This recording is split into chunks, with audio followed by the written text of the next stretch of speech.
right, everybody, we're going to give people just a second to come back. I hope you all had a good lunch break. Um, and I'm going to, here we go. I'm just setting up my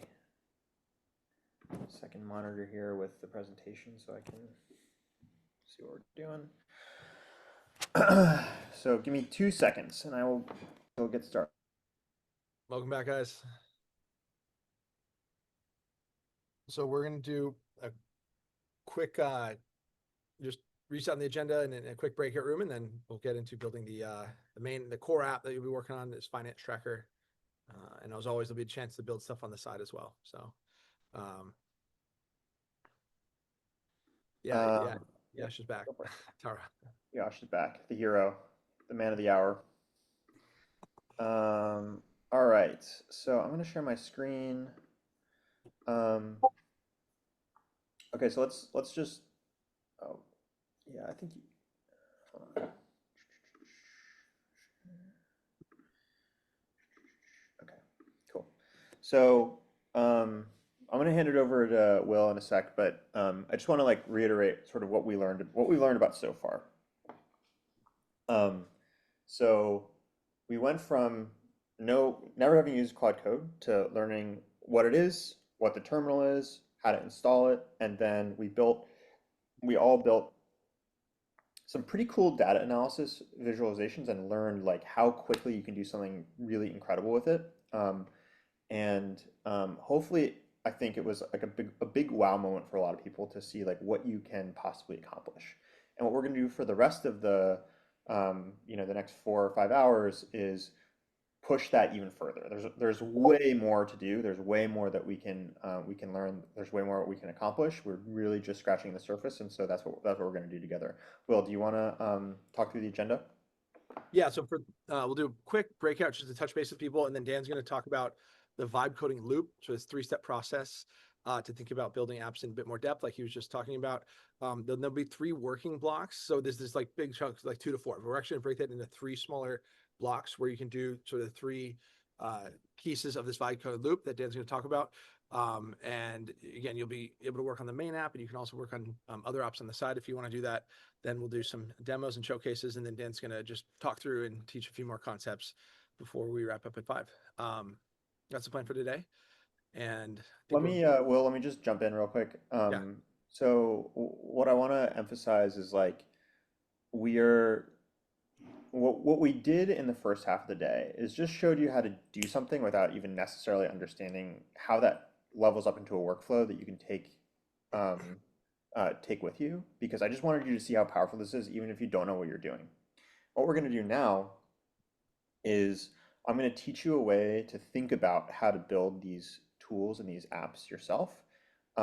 And we're going to do that by building. So I'm going to give you a framework, and then we're going to actually build a full app. So, earlier we were just doing a web page. Now we're going to build a full app together, and we're going to do that with a framework that you can take with you. And then you're going to have some time to like take that app and extend it yourself or build whatever you want. And then we'll do demos. So hopefully that's clear. Now let's do breakouts. Great. So first one, jump into breakouts, have a chance for everybody to talk a little bit. Just want to recap of how it went this morning. Anything that surprised you about Claude Code, something you noticed when you're building your app or when seeing the demos of what other people built. And then anything you're feeling stuck or any open questions that you have, you can chat through that as well. We'll give you just about 3-4 minutes each to talk through this, about 12 minutes total, then we'll come back and Dan will do some teaching. So with that, if you're ready, breakout rooms, groups of 3. How did it go this morning? What surprised you? Anywhere you feel stuck or any open questions? Rooms are open. I think we are almost all back. So who wants to share? I'm excited to hear what you all talked about. Just raise your hand and we'll bring you up.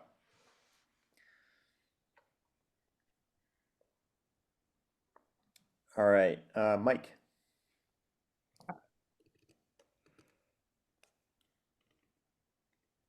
So you want us to just kind of share what we were speaking about in the meeting, or like what we're working on, or what? Oh yeah, yeah, just what you talked about in the breakout. And yeah, can you Cool. stop the screen share? Yeah, yeah. Really. So we were just discussing the different levels that we're all coming to start at, and the things that we're hoping to learn from this. And I think the two people I was in a breakout room with were relatively new to Claude Code, so the first bit of the journey for them has been extremely helpful. Um, and then I mentioned the main thing I'm trying to work on here is compound engineering. So I really want to get the workflow down specifically to like help me stop creating spaghetti, because I've got two massive apps I've been working on for like 6 months, and every time something breaks, I'm getting faster at solving the problems, but I'll frequently have like 6 day things of just copy and pasting errors where I want to get that down to 30-40 minutes. So we basically just talked about like the different things we're getting out of this. That makes total sense. Yeah, we probably won't be tackling like deeper engineering topics, but I think we will do a compounding engineering specific course at Cool. some point in the near future where we can go more deeply into look at you have a big app, how do you make sure you're actually writing good production code and compounding and all that kind of stuff. Um, but Yash and Nitesh are great engineers who, if you have specific questions, might be able to help you at some point during a breakout. Awesome. David. Cool. And that there'd be appetite for that kind of more advanced course for me and for a lot of people too. Two things that we talked about. One was kind of the meta of this, of, how are you guys teaching this and putting this course together and what's working and what's not? Mm, And so to the degree that you guys end up doing a debrief and publishing an article or something on like what's worked, what's not, what are the patterns that you've seen, how do you set up one of these enablement courses, but then also how do you follow through on it? Where it's mhm. like, cool, you built a prototype. Now what? That's helpful because a lot of us are trying to not just learn for ourselves, but bring it to kind of a group or a community. Second theme that was interesting was discussing the value that people have in domain expertise and how even they prompt or are able to ask the models for something. And so the example that we talked about was how good the outputs were, even just knowing the name of Tufty, who is in the or in the chat. Yeah, Had no idea who that was, but it's one of those like if you know, you know, and you're going to get a much better output without having to write a paragraph on the specifics. And so that's one that's interesting. Maybe that's a good one for the Discord or some kind of a shared resource of like, what are the if you know patterns? Because once you know them, it's actually super powerful. Like until you know what an Eames chair is or who Eames is, you have no idea how to describe that. But once you know it, it's a whole system of architecture and design, right? totally. I love it. It's great. One like little trick there is just say, even if you don't know, Tufty is to be like, who's a person that's really good at organizing quantitative information, and like list that out for me, like ask ChatGPT or ask Claude, and I bet you Tufty is like one of the top people that comes up. So you can kind of reverse engineer experts using AI that then you can put back into the AI to like give you something cool. But great idea. Last person, Austin. Oh, hey, everybody. I think I was one of those first people that got my hands on ChatGPT, when it first came out. I've been using it a lot. And so I think the thing that I want to share that I heard is you kind of forget how, and you forget how many people are kind of doing this for the first time or new to this stuff. And I just love seeing people light up when they realize how much they can do now.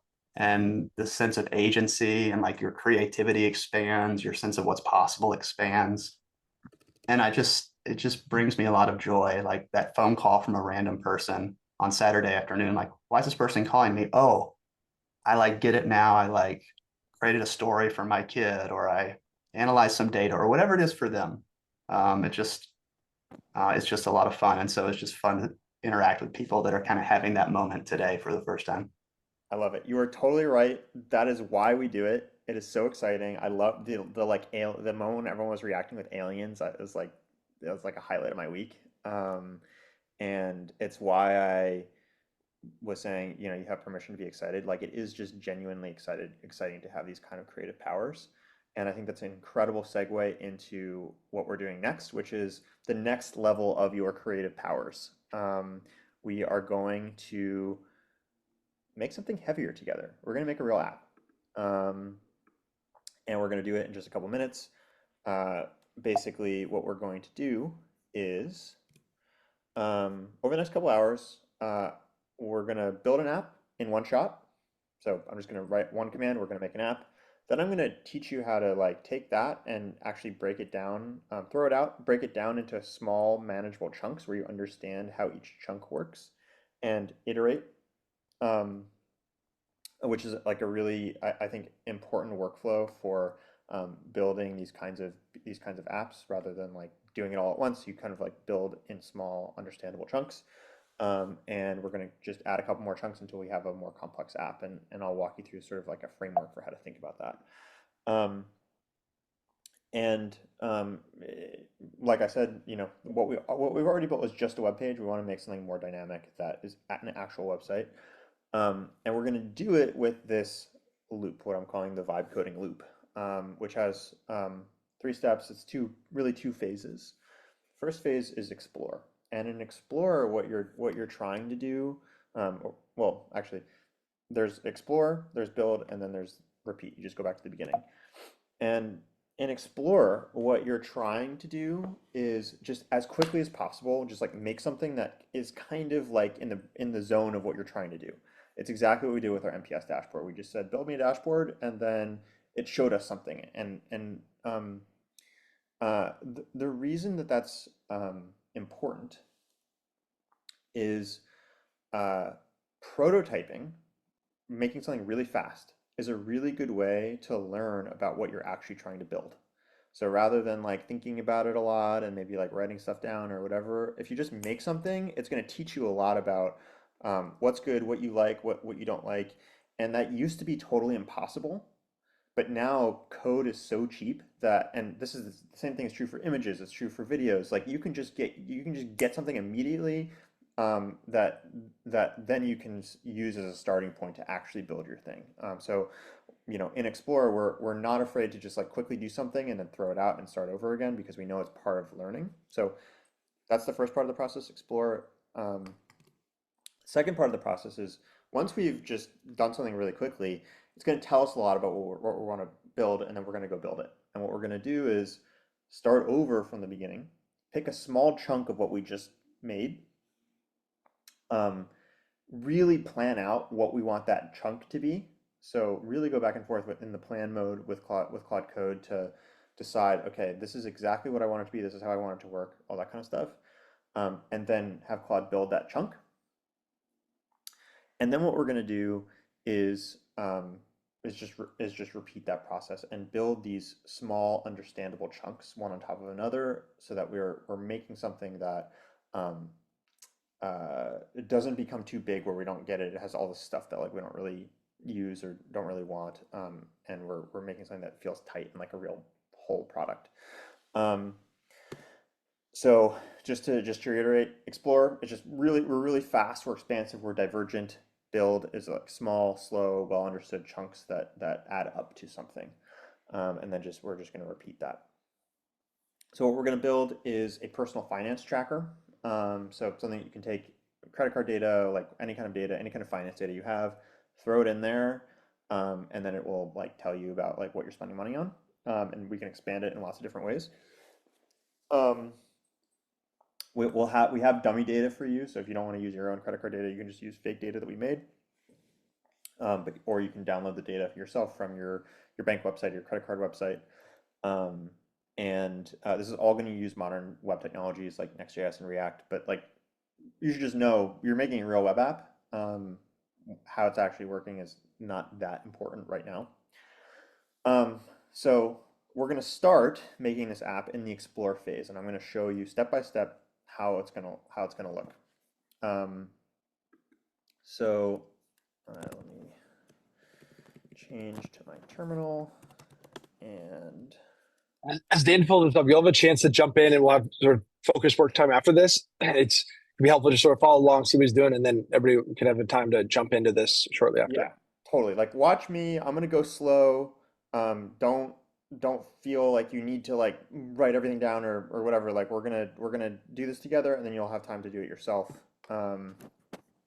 So I opened up a new terminal, which hopefully you can see, and I'm gonna do Claude dangerously skip permissions.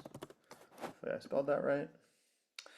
Can I ask why you type that in every time? How come you don't automatically do it all the time? There probably is a way to make it so it just automatically always starts in dangerously skip permissions mode, but like honestly, I just do it because I have not figured out how to do it automatically, but there probably is a way to do it. Okay, so literally, so we're in the explore phase, right? So like I don't really know what I want. I just like kind of want something. Something like a personal finance app. So I'm just gonna say make me a personal finance app.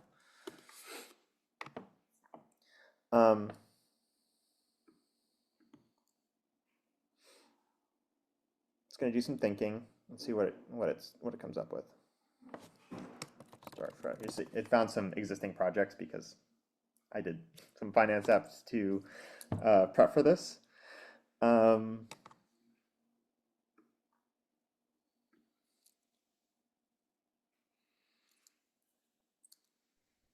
Okay, so it's going to ask you, it's probably going to ask you some questions. Sometimes it does this, sometimes it doesn't. When you ask it to do like a complicated project, it sometimes wants to uh, confirm more details of what it needs to build, so it does the right thing. Some of these things, like if you look at this, you're probably not going to know what to pick. So if it asks you a question you don't know the answer to, you can just say you decide. This one, for example, which core features do you want? This is actually a question that you can answer, I can answer. Okay, I want transaction tracking, I want budget categories, and it may propose to me things that I didn't even really think about. So like, okay, I definitely want a CSV import, but like I didn't realize that. Or you can add more things. So it's going to ask a couple questions. Anything that you don't know the answer to, just say you decide. Everything else you can answer. Press submit, and it's going to start going. It's going to take probably 10 minutes or so. And just like a cooking show, I have one that I put in the oven a few hours ago. And I will show you, this is what it looks like. This is what it came up with after just a couple minutes of work. It's my personal finance tracker. You know, I can add a transaction here, $20. I'm realizing we need an AI category. This is Claude subscription. And now this shows up. Like that's kind of crazy. It's got an analytics tab. So this is a real app that's really running on my computer that I could eventually push to production. And it did not take very long to make.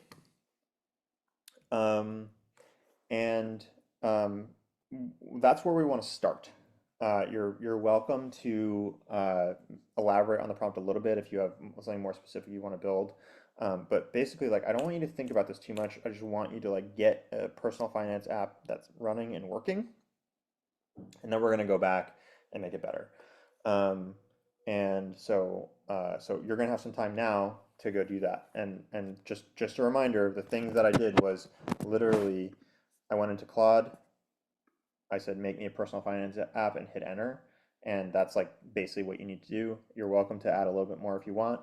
But we're going to really start over in the build phase to like pick something small to make. So have at it. Will? Yep. Just some time to go build this yourself. Instructions, if you need them, are in Notion. Dan, there's dummy data in there, but I think that's for later, right? Just get the first shot built. Is that right? Yeah. The dummy data Okay. is for the next step. Yeah. Great. Okay. So we'll give you some time now just to take on that first step, and you can always DM us with questions. How much time do we have, and when are we back? Well, we have up to 30 minutes to do this, but I don't think it's going to take that long. So let's start with 15 minutes. And if we need to go a bit longer, we can go a bit longer, but let's start with that.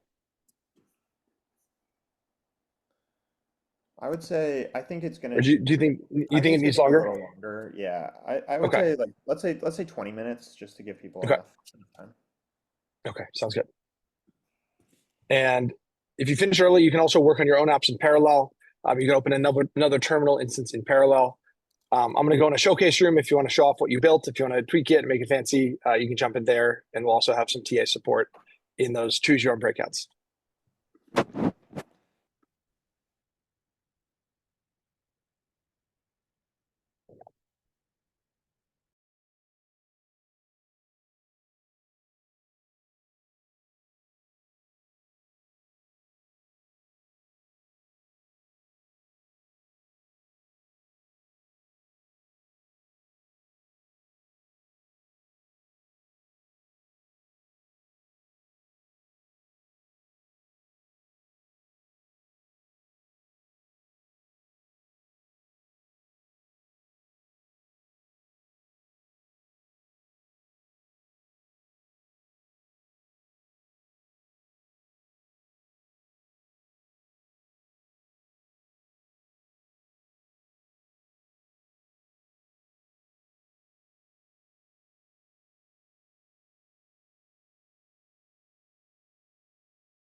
All right, everybody. So I would love to see if people have stuff they want to share. I think some people are probably still working. So while they're just processing the last little bits of getting their apps working, do people have things they built that they want to show us? Just raise your hand.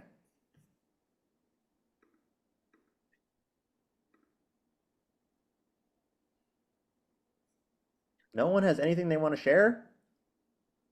I want to see Anthony's if he's able to share. Yeah, Anthony. Yeah, let me give it a shot. Let's see. Mine's still working. Can you see that? Nice. See that. So yeah, someone in the chat said Guitar Hero. So I'm like, oh, let me spin this out on another tab while the finance stuff's running. That's amazing. So the prompt was, create a Guitar Hero clone, allow users to just drop in a YouTube URL. And yeah, I don't know if the sending guitar notes are synced up at all properly with the music, but it was working fine.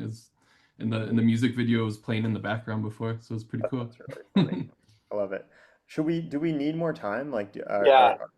It's taking longer than I thought. I think maybe if people are surprised for minutes. Actually, why I don't just we, finished planning mine. We were not yet at the plan stage, but that's totally fine. I was gonna say, would it be helpful to show my workflow of like the prompt I was using to like research tech stacks into this and everything, and like show how I'm plugging that into PRD and like No, cool. not yet. No. Chat PRD is crazy though. Like for this step of it, like using Chat PRD and then having it sort of execute through Claude Code is incredible. That's really cool. No, we're not at that stage yet. Cool. Okay, so why don't we take let's give everyone another 8 minutes. So we'll come back at 2:30. If you have problems, we have breakouts. Again, Claude is your friend. Ask Claude to fix it. We went through that loop. If you're sharing a screenshot in here, you should be sharing it with Claude first. Just paste the screenshot into Claude and say, fix this. If you've done that a few times and it's not working, feel free to join a breakout. But we'll come back in 8 minutes. And just 2 other things. Yeah, if you're behind, we'll open those breakout rooms back up for support. I'll be in the showcase room if you want to show off what you built. If you're done, you want to build something else, there's that link in the chat with other ideas for types of apps you can build. So that Claude resources link in the chat. So we'll come back at 2:30. So we're still in the playing around part, right? Like still in the first part of the Just exercise? in the explore phase, yep. Okay.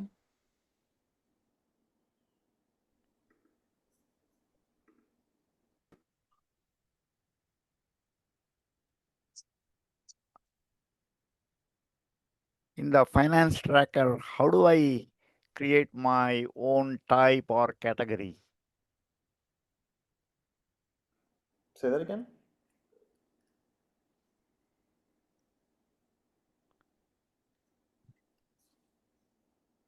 Sorry, ask your question again. Yeah, how do I create my own type or category with the finance Just ask Claude. tracker? Yeah, Claude, I mean, what is the prompt? I mean, Just ask it to create whatever the category is that you want it to no, create. is it, I use the CSV file provided. So in my, when I have to provide my own file to have my own category in the Excel file, CSV file.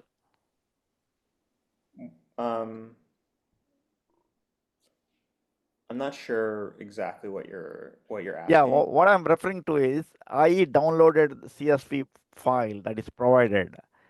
Okay, do I have to create a similar CSV file to have my own category or type? Like type is expense here and no.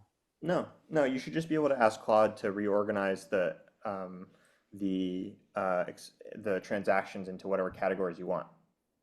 Okay. Okay, thanks. Sure.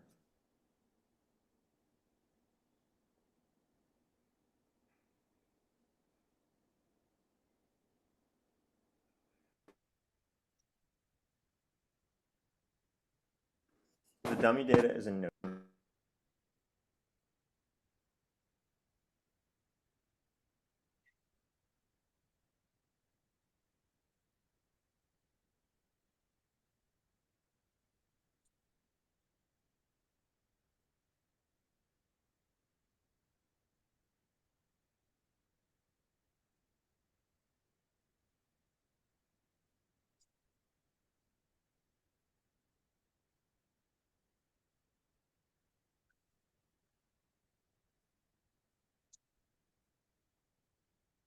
How do we share the screenshot?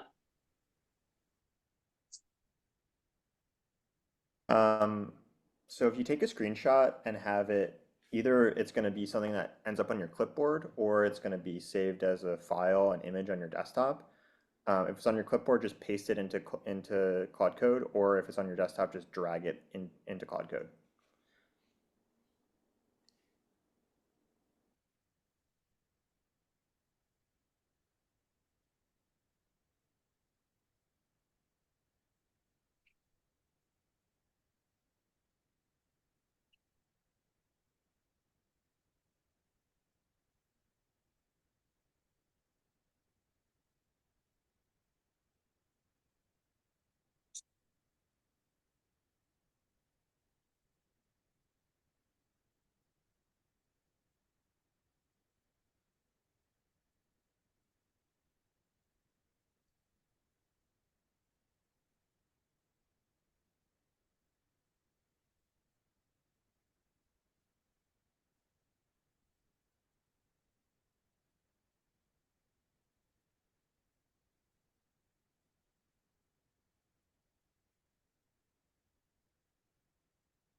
It's currently like working on something else, but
All right, everybody, it's 2:30. We're coming back. Okay, who wants to share it? Who has something that they built? I see some screenshots already. Who wants to share something that they made? Andrew.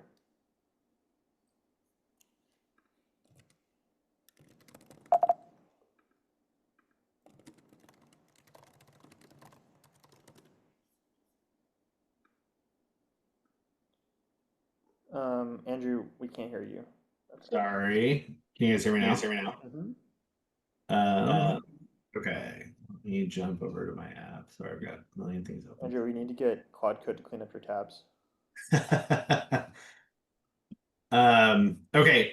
I had been working on this idea for my father-in-law, who's an attorney that gets behind on his billable hours. And so I vibe coded up this attorney billing assistant that basically allows him to voice dictate, convert the voice dictation into structured data, and then create entries that he can then review.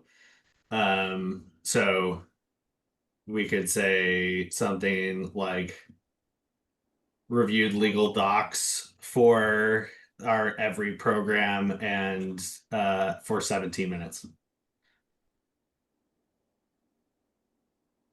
And you can't see it super well, but like, then it gets pieces of it. So clearly, like I still would need to refine the prompt, but I can say like, I'm going to save that as a draft and then it translates it. So still pretty raw, but I've been like wanting to work on something like this and made more progress in the last like 15 minutes than I have in like 2 months. So Amazing. I love to hear that. Thanks for sharing. Shashank. Yep. So give me a second.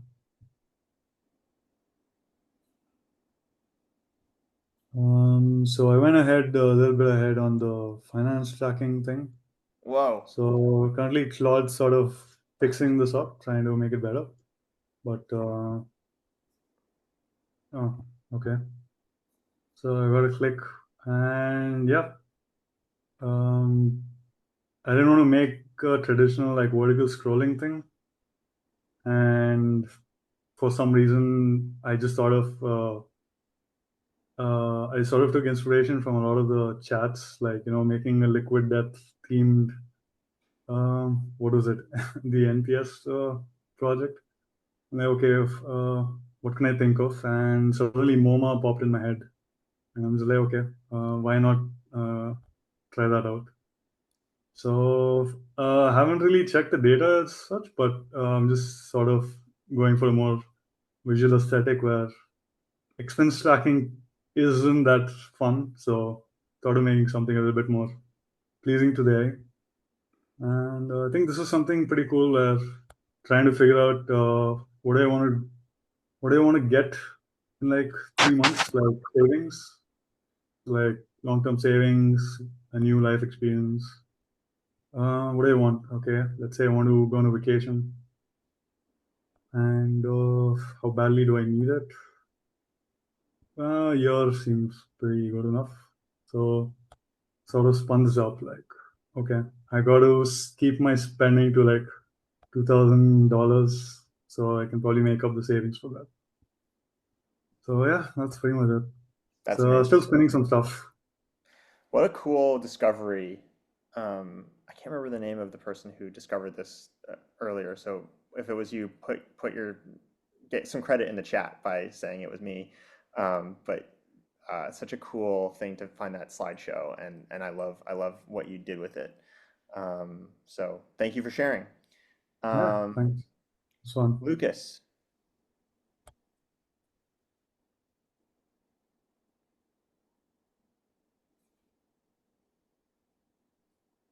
All right, yeah.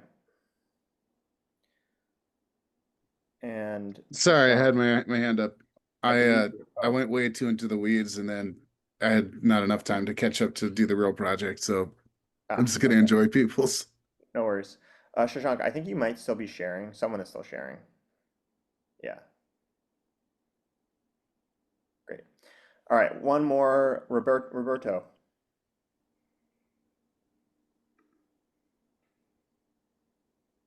Come again? Sorry. Oh, your hand was up. I just. Yeah, that was for before. Okay. But if you give me 1 second, I just want to share with you because I still can't believe that you can build something like this with again with AI. This is completely new for me. So I don't know if you can see this, the dashboard, and then you have some motivational phrases for you. Again, I've been watching some of the screenshots that everyone it's very how you can say, I mean, how you can get those ideas and translate that into Claude. That's something that it's too completely new for me. And one of the things that I shared in the breakout room with Frank and Brad was in how you set the sweet spot between giving all the thinking to the AI and what do you do with your thinking, or until which percentage you keep the thinking about anything that you're building. And again, that's something new for me. I'm still navigating in that realm. That's awesome. Very cool. Thank you for sharing. So I saw a couple of things in the chat. If you're having trouble, you are not stupid. We are here for you. This stuff is difficult. It is totally fine if you're running into errors. That is to be expected, and it's an opportunity for you to learn a little bit about what's going on and how to fix your issues. So definitely ask Claude, ask ChatGPT, take screenshots, paste it in. If you can't figure it out, please go to a support breakout, and we will be happy to help you. We will definitely be able to fix your problem, and you will be up to speed with the rest of us pretty quickly. But I'm gonna move on. So we're gonna keep going. Let me share my screen. Okay. Some people have said this already, but I just want to underscore it. Like, this is insane that you can do this. Like, it previously would have taken, I don't know, to get something basic like this running, a couple of years of learning to code where you were not doing anything close to this. And then even if you knew how to code, like maybe a couple weeks, or depends on what it was, maybe a couple days to do some of these expense trackers, days to weeks. I mean, what we're seeing with these slideshows from Shashank and Lucia is like, I don't think I could have even done that by hand. So it's actually kind of crazy that we're able to do this so quickly. It's a world-changing thing. So I hope that you feel this right now, that you can just code things. You can just do it. It's the whole world is different. But I would just want to stop for a second and be like, talk about what are the problems here. So you made a big app in like 2 seconds, and you don't know how to code. So what are the problems with that? Throw some problems in the chat.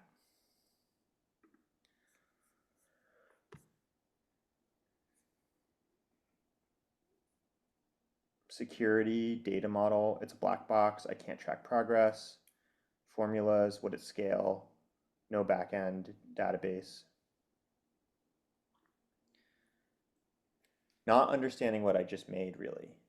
Yeah, I think that there's something, this is one of the big differences between, a demo and something that you can actually, release to customers is deeply understanding how every part of it works, and then being able to add things without breaking other things, being able to put it on a production server, being able to, for example, have a database that you can have different users and all that kind of stuff. There's a lot of things that you still need, and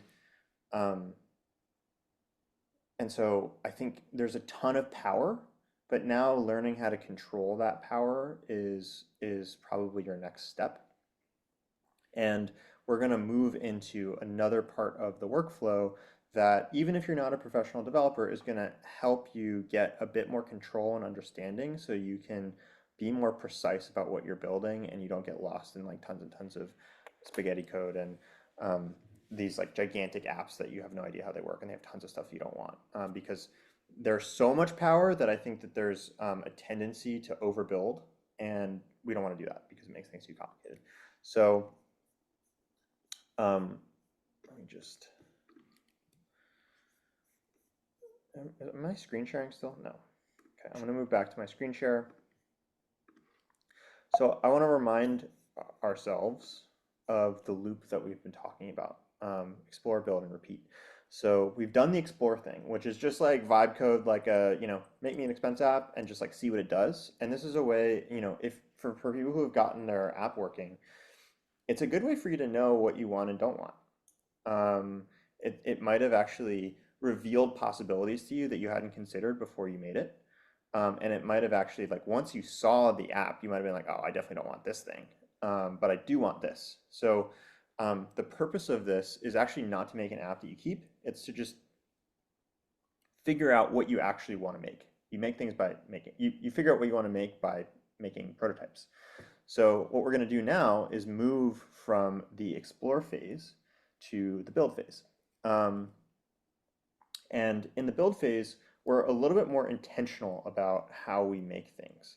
What we want to do is, instead of building a gigantic app from scratch all at once, we're going to pick a small chunk, a small piece of functionality from the app that we actually really want, that we've learned about from the explore phase. We're going to use Claude Code to plan it. So really think through and create a detailed plan for exactly how we want it to work, and then we're going to build it. And what that's going to do, hopefully, is give us an app that is a small unit of functionality that we understand really well, that becomes a solid foundation for us to add more to over time. So what we are going to want to do, as I said, is we're going to pick a small chunk. I'm going to throw out the app that I built entirely and just start over, and start with a little chunk. So let me show you the app that I built, and I'll tell you about the chunk that I want to make. So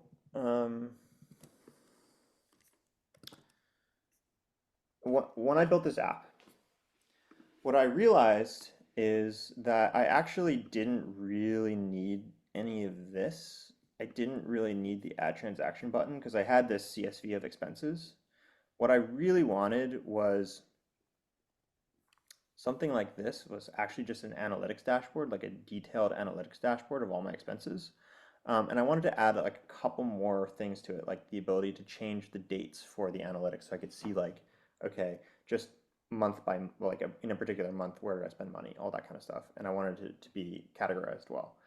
And so I realized that by building this, and now what I'm going to do is start over and build something specifically for that I understand really well. So let me just open up my terminal. Give me 1 second. And so now I'm going to show you how that works.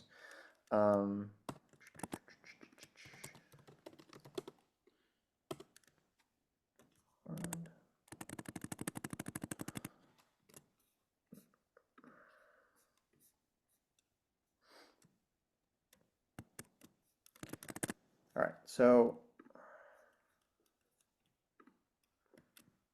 you'll see here in build phase 1, this prompt. Now I want to start again.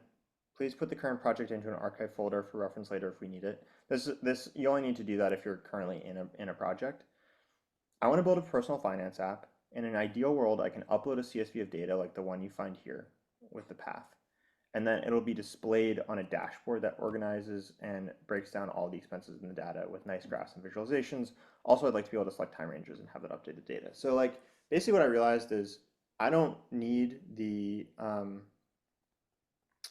I don't need the add transaction button. What I really need is something where I can upload a CSV and have it be broken down, and then sort of change all the dates so I can see what happened on a particular date.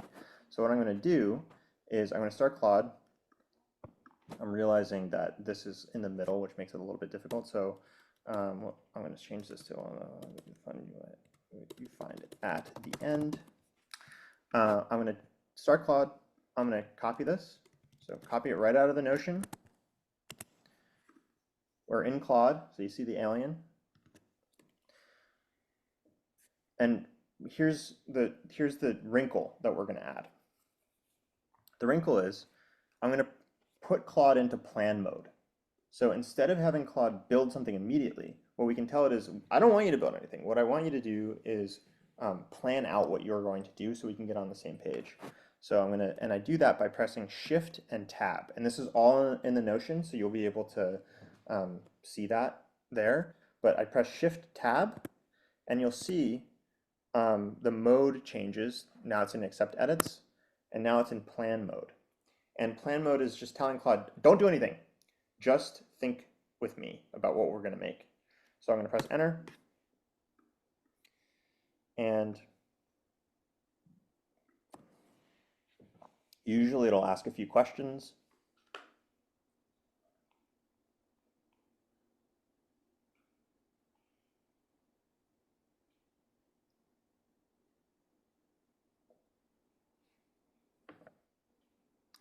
And it looks like Anthropic servers are overloaded, which is sometimes happens. While we're waiting, could you repeat how you put it into plan mode? Yes, you press Shift Tab a few times. Okay. So because it's down, I want to keep going. I actually have what the plan looks like, so I'm just going to share that. Plan mode doesn't seem to work on Windows. In my we will get to that. It definitely works on Windows, but there may be something going wrong. Right. So you can see my screen. Okay. So in plan mode, I pasted this plan in, and I got this back from Claude. Claude sort of says, okay, here's what I'm going to build. Here are the core features. And it's really being very specific about what it's going to do. And that's really important. Because what we're doing is we want to create, we're in this build phase, we picked off a small chunk, and we want to create a really specific understanding of what it is that we're making. And the point of that is to create this joint mental model with Claude of what you want and what Claude's going to make, so that you have a deep understanding of all the features in the app, the what, and to some degree the how, like how it actually all works. And it may not be understandable to you right now. If you don't totally understand it, that's okay. But at least having some conception of like specifically what's being built is going to give you more control, which is really, really important. So the more specific it is, the better. I think a good mental model for this is, if someone handed you this plan, could you make the thing, if you had no prior knowledge, could you make the thing but you were a good programmer, if someone handed you the plan, you're a great programmer, could you make the thing that you're expecting? If not, it's worth going back and revising your plan. And you can do that with Claude. You can iterate through it. You can even start in Claude Code. You can use Claude the web app. You can use ChatPRD. You can use whatever you want to create a plan. We're using plan mode, but it's very similar, just pasting a plan into Claude Code. And what happened when I did this, and I'll just show you the like actual live thing. So to reiterate, we started with this web app. I pasted that prompt into Claude that said, hey, like I want to build a personal finance app. In an ideal world, I upload a CSV of data. So I picked off a small chunk where I wanted it to just be an analytics dashboard of my CSV data. I asked Claude to plan with me.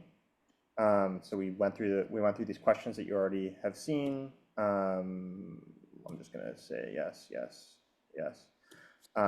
It's gonna make a plan, and I showed you an example of the plan. This is the app that it made the next time. So this is the second iteration. And this is much more what I actually wanted, because it gives me a really, really detailed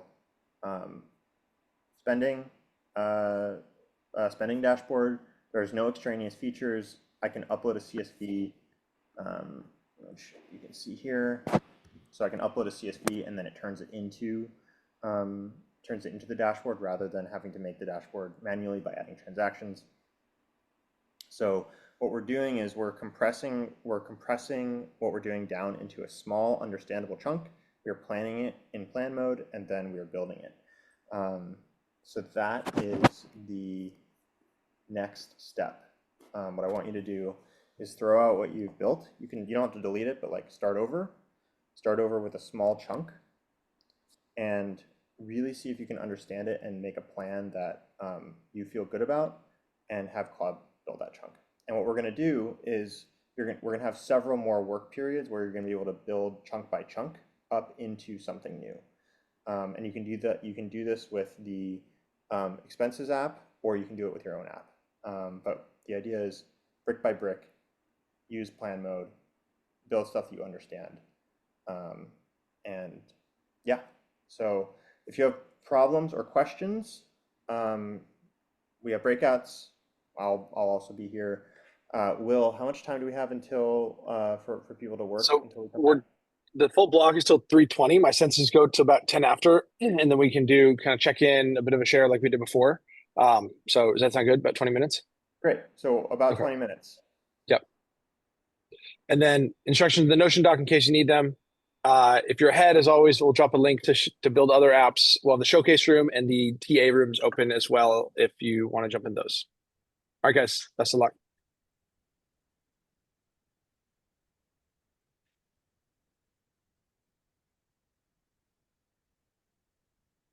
Hey, Will, quick question. Mhm. If we're hitting limits, from all of you power users, like, what do you feel like? Do you feel like that if we're doing this type of work, it's gonna be more common that just like the basic pro is not gonna be enough and it's worth paying up? Or like, We're pretty much all on max plans. We actually do often give out free tokens to every subscribers. But we don't have them for this course today. But yeah, we are basically all on max plan. So if you're taking this seriously, it's worth getting. okay. Thanks.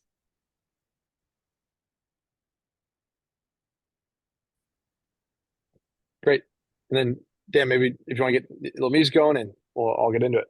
Can I ask one, is it seamless when you're adding in, where you're doing plan mode and sort of building feature by feature? Is that sort of seamless if you're, I guess as you're putting all the pieces together, that's just the one thing. I mean, I guess if you could cover it later, it doesn't necessarily have to be for now, but as we're sort of adding things to whatever app we're doing, just not quite sure I understand how it all sort of, feature by feature comes together with Claude Code. Can you just give me a little bit more about what you're confused Like about? if I was thinking about wanting to build out the analytics feature of the personal finance piece and sort of doing that and then building it out, and then I guess then I could sort of build another feature out. Like it sort of I guess it can be iterative like that. It's not the Yes. final the local host or whatever the site I'm seeing. I can keep tweaking on that. Exactly. It's Okay. iterative. So you build one chunk, Okay. you make sure that it works and you like it, then you build the next chunk. Okay. Dan, I have a question for you. Sure. I was just curious for like non-technical folks who are not building something that has dependency on like internal knowledge or context on your computer.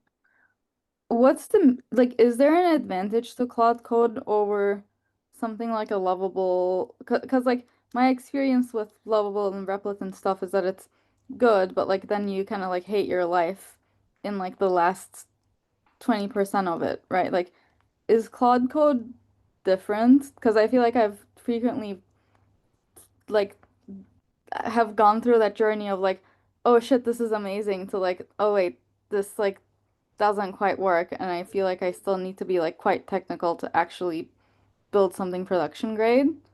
Like, I'm just wondering if Claude Code is actually more robust in ways that I might not understand. I definitely do think that Claude Code is more robust than Lovable, for example. I'm curious when you say you hate your life for the last 20%, like what are the kinds of things that you're talking about? Like for example, I was trying to build, and I'll probably try building that again today, as building like a GIF roulette kind of game, like browser-based GIF roulette game. And it kept having, and there was like a timer when like you need to like submit like a reaction GIF before the timer runs out or something. And like it kept having issues with like the timer, for example, and I just like couldn't fix it aside from saying that, hey, like it behaves this way, it should behave this way. It just kind of like it just didn't work. And then eventually I was like, ah, okay, like fuck this.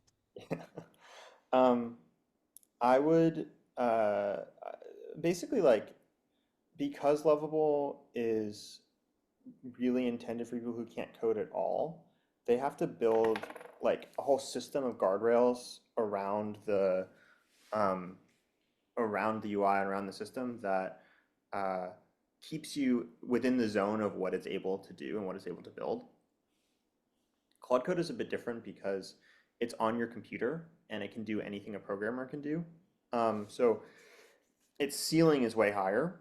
However, that comes with the caveat that if you don't know how to code, you're sort of at the mercy of what Claude can do without you understanding it.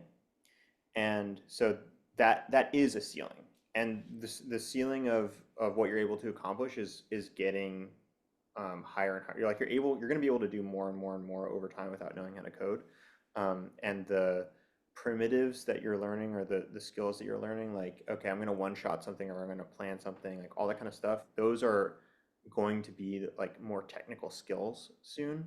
But we're sort of in this messy middle where you do need to build production apps. I think you do still need to know how to code. But anything that you want to make with Claude, you'll be able to make with Claude Code, like the sort of like timer issue. I don't know all the details, but I guarantee you that you can do that if it's possible to make in software. Claude Code can do it. Whether or not you need technical understanding to do it is an open question. That depends on the specifics of it. I think it's an interesting question though. My feeling is, yes, there are these moments with this type of software where you're like, holy shit, I can do anything, and that's what we're trying to generate here. And if you really want to take it far, it's important to use those moments as motivation to be like, okay, I'm stuck here. How do I unblock myself? And how do I use it as a opportunity to learn some of the underlying fundamentals that I might have missed? Maybe not to be like a full-blown programmer, but to get good enough that you're dangerous. Does that make sense? Cool. Yeah, that's helpful. Thank you. Sure.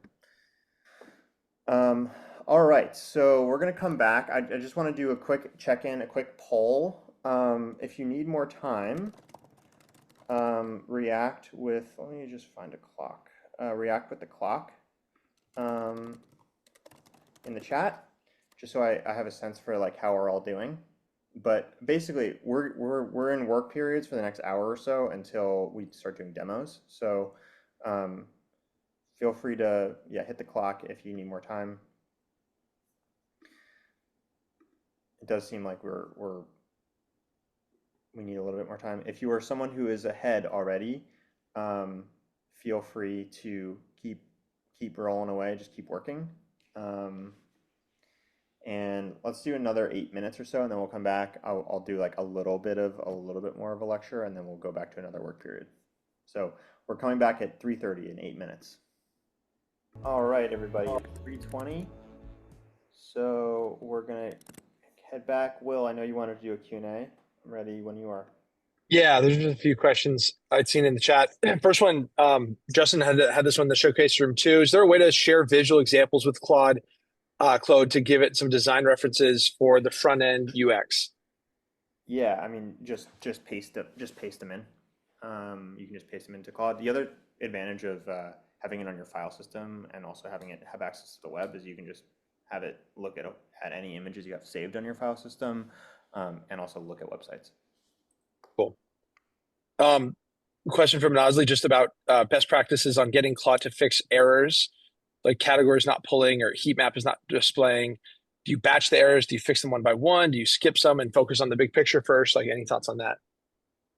I find that it's usually better to do it one by one, and just like pick them off as they come up. You can try batching them, but you just never, like, the more you batch, like the more it can go off the rails and just do stuff that you don't expect. And when it comes to fixing errors, the more you can give Claude more information about what exactly is going wrong and what you expect, the better. So screenshots, having it use Playwright, for example, to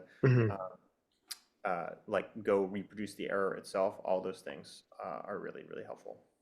Cool. There's one from Brett. I think you briefly replied to this in the chat, but just for the group, if you were prototyping something for like a real software dev team to build, do you just sort of build something and say, hey, build it like this? Or would you actually take some of the code from Claude Code and give it to the software dev team? Like, how does this sort of building a mock-up interface with like a software dev team who's building something? I think if you're not technical, it's a superpower to be able to be like, this is what I mean, this is what I want. Because otherwise you'd have to like describe it in words and kind of cajole them into making it. And um, you can really build the thing that feels like what you want, and that'll help your team. So it's mostly for showing them. However, I do find that there's a lot of tacit code sharing inside of Every, because we have a lot of different products. A lot of people are re-implementing the same things, and so it is sometimes nice to have the code available for your developers as inspiration if they need it. But probably if you're a pro developer, you're going to want to make a bunch of architectural decisions that you may not know how to make unless you're technical. So I'd say the code is less useful, but it's maybe not totally valueless. Cool. Sounds good. Yeah, and then you'd already replied to Nikhil's question about the context window being overfilled. Yeah, and then there's just some questions about, design patterns beyond plan mode. There's plan and iterate and go for it, but maybe more nuance. Maybe we're about to get into that. But like David had this question, like what level of plan do you use? How do you think about, doing testing within plan mode? Just any extra texture you want to put on top of the plan mode concept. Yeah, I mean, I think the best thing, if you're not technical, the best way to think about a plan, which I mentioned before, is to think about it from the perspective of being a technical person who doesn't know what you want made. If you read the plan, would you be able to make the thing? So good plans are specific and detailed. Good plans really, I think it can be tempting to just like have a big plan and be like, great, go for it. But the more you feel like you can stand by, especially in the build phase, in the explore phase, you're just like kind of YOLOing and you're like, whatever, I'm just going to do whatever. I'm going to like be expansive. But in the build phase, the more you can feel like you really stand by every bullet point in the plan, except for the technical stuff, the more likely it is that you're going to get a result that becomes a solid building block for you rather than like some sloppy mess. Cool. And then is there anything, we can move on to the next section, Dan, but we had a question from Gustavo in the showcase room, just anything about the tools that Every's built with Claude Code, just any more detail? Did you just use MCP servers? Any other detail around the tooling necessary to build some of your all's apps? We've done a lot of that. So there's a lot of articles that we publish on those workflows on Every. If you search compounding engineering, anything by Kieran, Yash has also published some stuff about this. We also have a bunch of YouTube videos.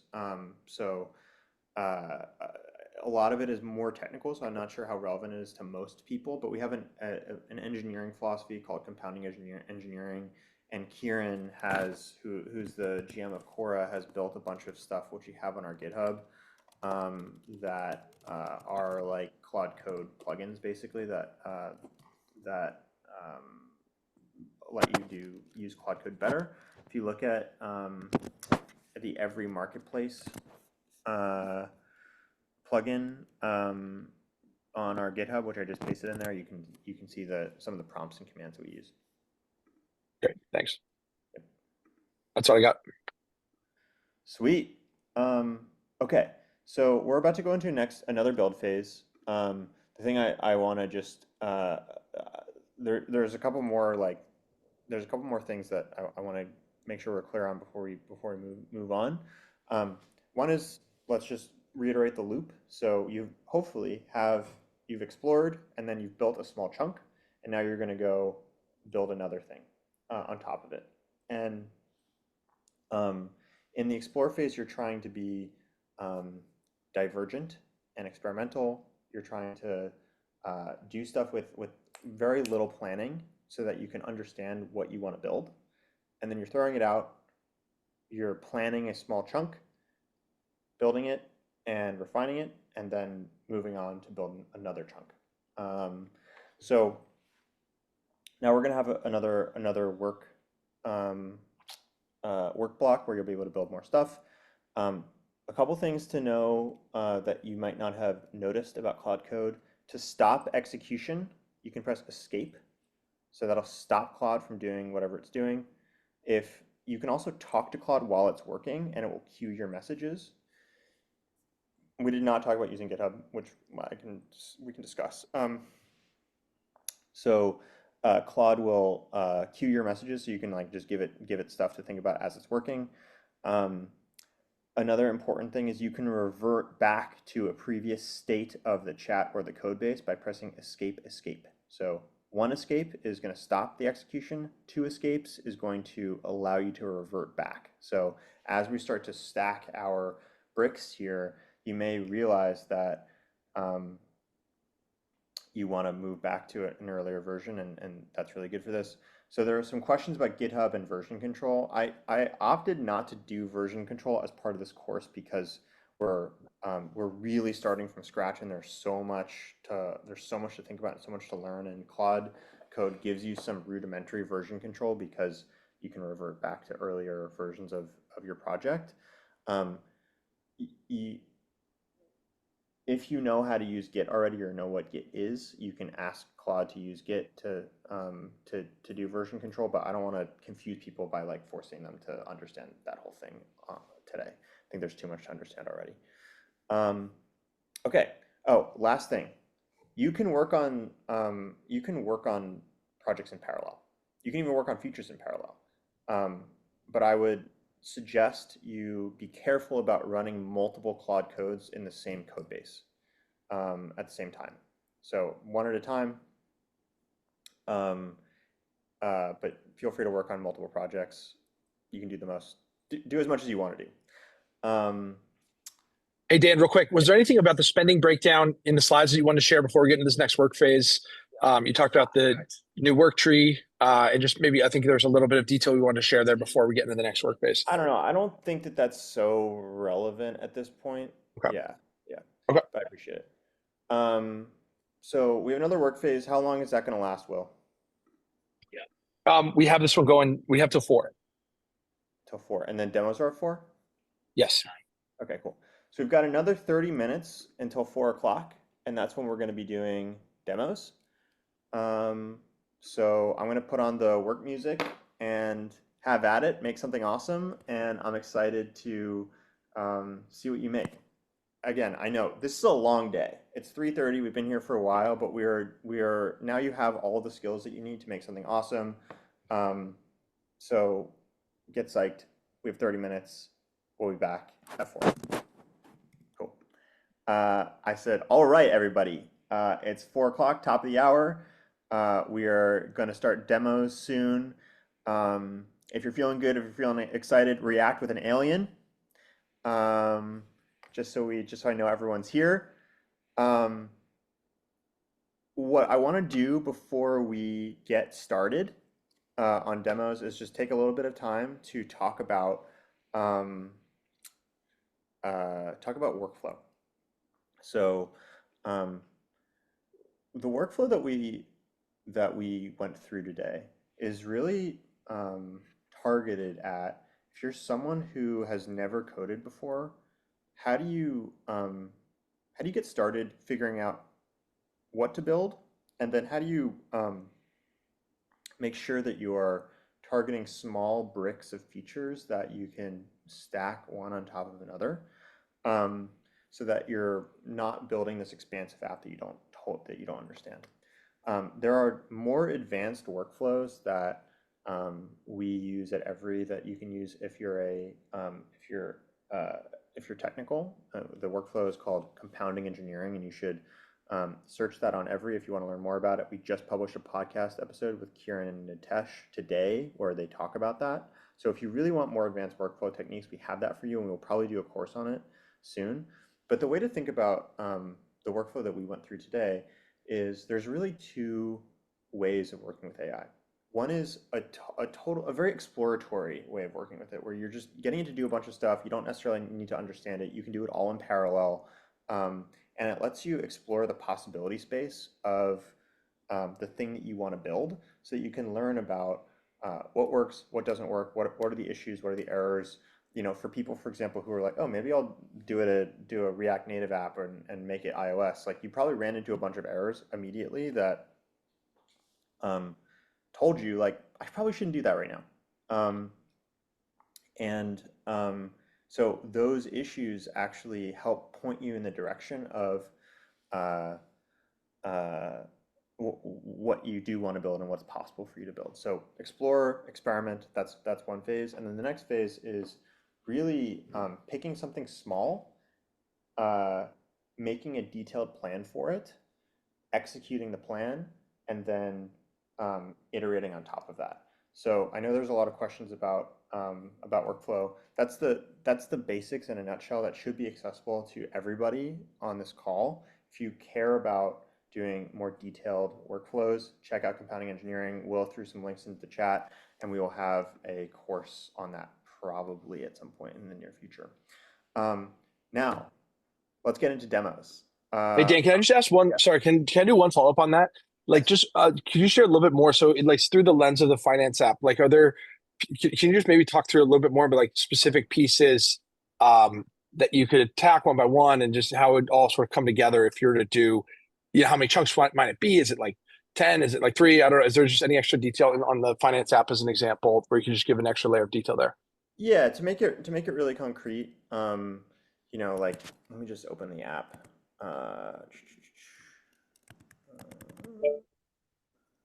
Oops, I actually closed it. Let me just grab it really quickly. Give me 2 seconds.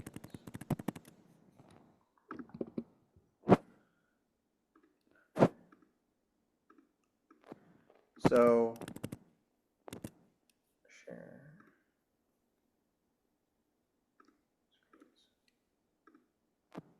Okay, so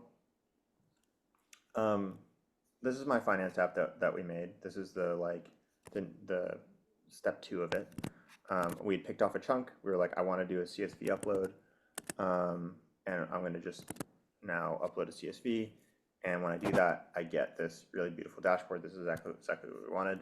But in terms of a chunk, like, for example, one of the things I notice is there's a ton of uncategorized payments, fees and adjustments, payments, credits. Like, I imagine that that's actually not right. So I'm noticing a mistake.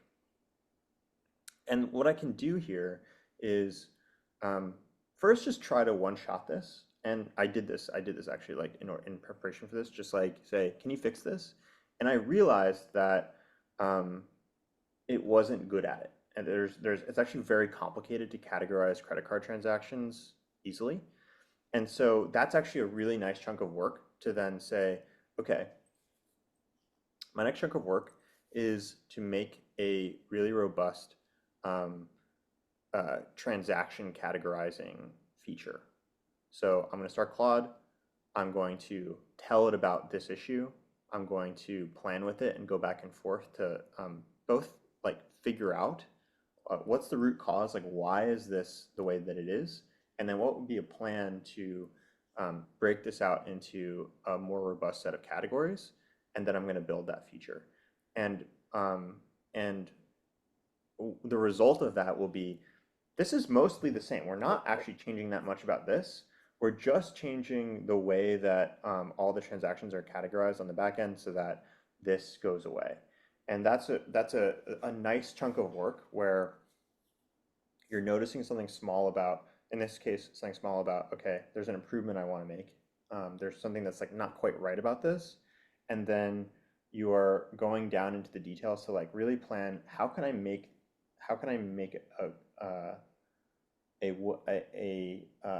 an update to this part of the system that I really understand and that's really going to do the job I'm looking for. Does that make sense, Will? Yeah, that's helpful. Just one follow up. Mark had this great question earlier. One of the things he had asked was when you're pushing new features, you're doing this chunk, then that chunk. Is there a way for it to all orchestrate together where you're not breaking things in the back end? That might get into the compounding engineering a bit, but just any thoughts of like how do the different chunks fit together as you sort of all put it together? Yeah, that we are starting to get into like more advanced engineering practices and more advanced engineering questions. But really,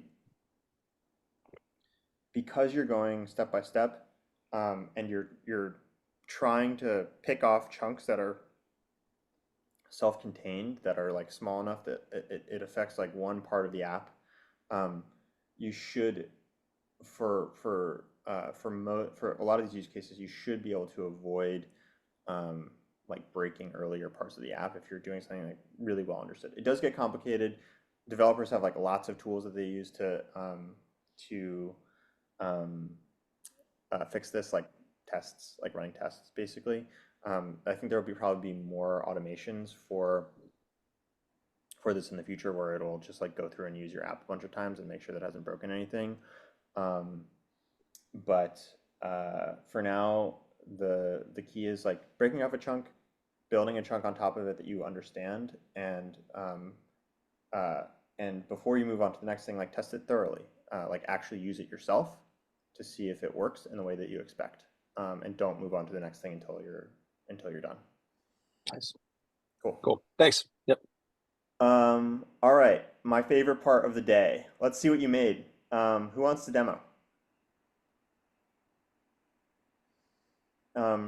So we've got 20-ish minutes. So we'll say like keep your demos to like a minute-ish, and I will hurry you off if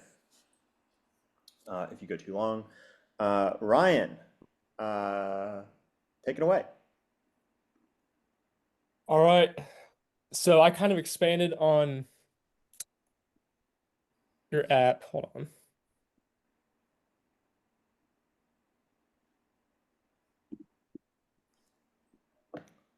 Can you see my screen? We got it. Whoa. Awesome. So this is like the Call of Duty user interface, Modern Warfare 3, if anybody knows. So I'm going to try and put this in. So I have an overview, a spending detail, subscriptions, trade-offs. This is my favorite one. Down here, so you can put in all of these different options on how I guess you would save your money over the years. And when I calculate the savings, it'll pull up a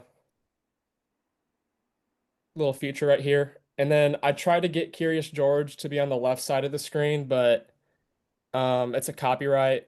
So the fingers also kind of got like a pacifier looking thing going there. So yeah. That's it's also amazing. Timeline down here, which is also pretty cool. Thought that I was love it. I love the aesthetic. It's awesome. Everybody clap for Ryan. Woo! All right, thanks, Ryan. Nalia. Yeah, hi everyone. Just let me screen share. Okay, fair warning. Do you see my screen? Yeah, I'm demoing this on a Mac, not Windows 95. Wow. So the irony is real. Yeah, I built a Windows 95 style finance tracker, and you can load your bank statement and it will visualize everything. And actually, I was bored waiting for Claude Code is building, so I just add one feature, and if you click 5 times, it will launch this snake game. So I just playing, waiting for this next iteration. And yes, here you can see a lot of different analysis. And my favorite part here, I can roast my spending, and it will tell me any shaming things about my spending. And moreover, in the end of this, it generates a shareable social media image, so I can use it for my public shame. This is so cool. Thank you so much for sharing, for building this. We're gonna need, I mean, these are already so impressive. We're definitely gonna need screenshots and stuff that we can share with the audience. So appreciate you building this. I'm honestly learning a lot about how far you can push Claude Code. Like I never would have thought to do a Windows 95 or a Call of Duty theme. So this is great. Mike. Mine actually just broke. If you can circle back. Sounds good. Elliot C. Hey, let me share my screen.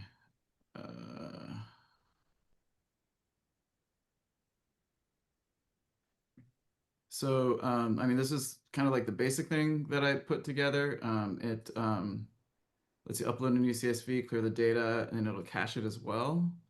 And I just started tweaking interface elements. And as I did that, at one point I caught myself saying to Claude, make it so, which made me think of Star Trek. So then I said, can you just make this look like Star Trek? And it did. So now it loads cache data, it has a date filter, and you can also filter by category. So like in the pie chart will do that. And I didn't even notice that it added this filtered by here, which is kind of a nice interface element. It just did that for me. Then you can also filter the transactions by income or expenses, and you can reset it by clicking on the balance. Fantastic. This looks really great. I love it. Thank you. Yeah. Nosley. Okay. I've actually been working on a categorization thing like you mentioned. So when I uploaded it, initially it was also showing that like, transportation and oil and transportation and car and that kind of stuff. And I asked it to like use its best judgment to like do a categorization, but actually it's not doing a great job. So I would have to, for example, I saw that it put Netflix down as like transportation. So I'll definitely have to do further kind of troubleshooting. And then I put a feature where it shows you like per day how much you've spent, and if you had like a no spend day, then it kind of like shows it as green.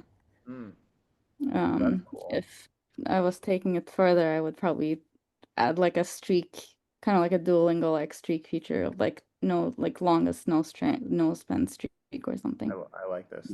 That's very cool. Thomas asks, how did you get the visual style? How did I get the visual style? I think I said use I said like use minimal Dieter's kind of like Bauhaus aesthetic. And I really liked one person had done like the Tufty visualization, and I really liked that, so I think I also threw in Tufty in there. But yeah, that's it. I didn't spend much time. I did spend a little bit of time getting the calendar. Like I was prescriptive on the calendar, like use gray outlines for the days that are in the future, and use yeah, I can show like actually like I spent I think most of my time formatting this calendar to be like, hey, like make the future days like as outlines, make the past days as filled, and if it's no spend, then it's green. Otherwise, it's a scale from yellow to red and blah blah blah. So Great. yeah, It looks great. that did take some time. And I'm actually wondering if your recommendation would be, because like I already like filled the context window and had to do like the auto summarizing or whatever. Like for example, would you boot up like a new terminal window for this thing, and later if you were iterating on like categorization, but how would you do that? It's a good question. Yeah, I think you can definitely, after you're done with a session, you can definitely exit out of Claude and get a fresh context window. Or I think there's actually a command to do this. I don't remember what the command is. Nitesh or Yash will know. It's not necessary. You don't have to do it. Yeah, compact. You don't have to do it, but it can be helpful to separate out features by session. Thank you for sharing. Chris. Cool. So I came in with a project that I want to do, so I started working on that. So I'll give some background while I figure out how to share my screen here. Here we go. So I moved to London a few months ago, and I'm still kind of getting to know the city. And so I ride around on the public transport kind of all the time, the underground and the buses. And so one thing I thought about when I ride on buses, and anyone that's been on the double-decker bus and sit in the front row, it feels like a window into the city. And so kind of what I've wanted is to be able to ride around and get a tour of the entire city wherever I am in the city. And so I had Claude go in, and the city has a public API, a real-time API. So it'll identify where I am and which bus I'm on, and then it'll pull from knowledge base, primarily Wikipedia, the kind of route I'm on, and it'll just kind of every couple minutes say, look to the left, look to the right, the history of this building and that building. And so it's kind of a real-time tour as I sit or sit on the bus going around the city. And so it's not very exciting if you're sitting at home not on a bus. So I had it build a demo mode, which works okay. It has different voices here, obviously volume. See if I can see. So I then deployed it. It kind of walked me through how to put it on GitHub, and then I put it on a render. And so I deployed it live. So this is now live. You can kind of see the URL down there. And I haven't been able to get it to play with the headphones on, but you get the general kind of gist of it. Here, let me. This is so cool. Wow. So you can see kind of demo mode. It has me on the bus 3, move it around, and kind of what's coming up. So anyway, that's what I built in, I don't know, the last hour or so. It's Wow. pretty awesome. The last hour is it's crazy. Yeah. Thanks for sharing. This is awesome. Drop the link in since it's live. Drop the link in so people can try it out. Will.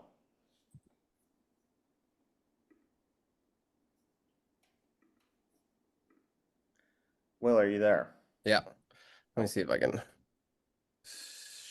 share this. Oh, sorry. I gotta like work on my system settings. Okay, here we go. Okay. I'll do it. I'll come back and do it. Cool. Let's see. In the meantime, did Mike want to go? I know Mike had some settings. Mike Young. Yeah, sure. I have got here. Who's that? Who do you have with you? This is Frankie. Hi, This Frankie. is my daughter. Yeah. She is helping me code here today. Important to have a coding partner. For sure. All right, let me share my screen here.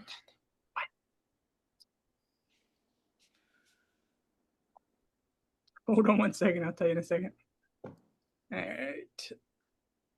So, as I've got to save money to take care of this little one, the main thing I was focused on is a feature to like keep track of purchases I regret. So this puts all the expenses in, and then you click on one, and it's got the level of regret. Mm.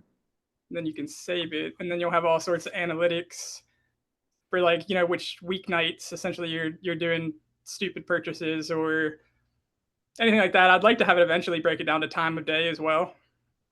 Waste insights, all that fun stuff. This is so cool. I think one of the things that I think is coolest about this is, you know, you've got the level of regret. Nosley had the like streaks, the calendar view of zero spend days. Like everyone has different ways that they want to think about something personal, like personal finances, and now you just get to build the thing that works for your brain. Like if you want to track it by level of regret, you should do that, and I think that's amazing.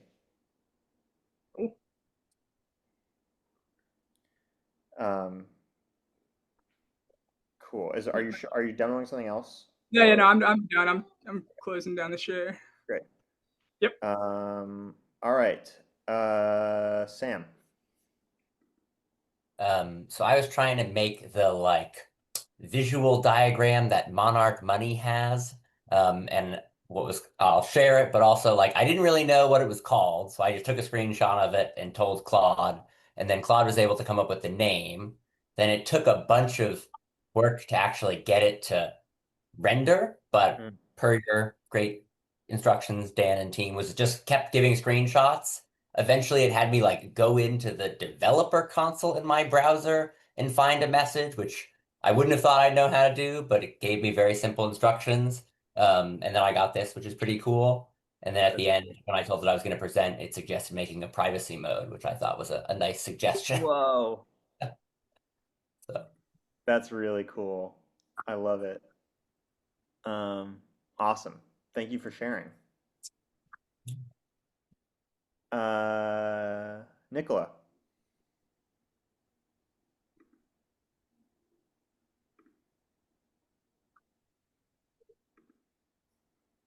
I believe you're on mute still.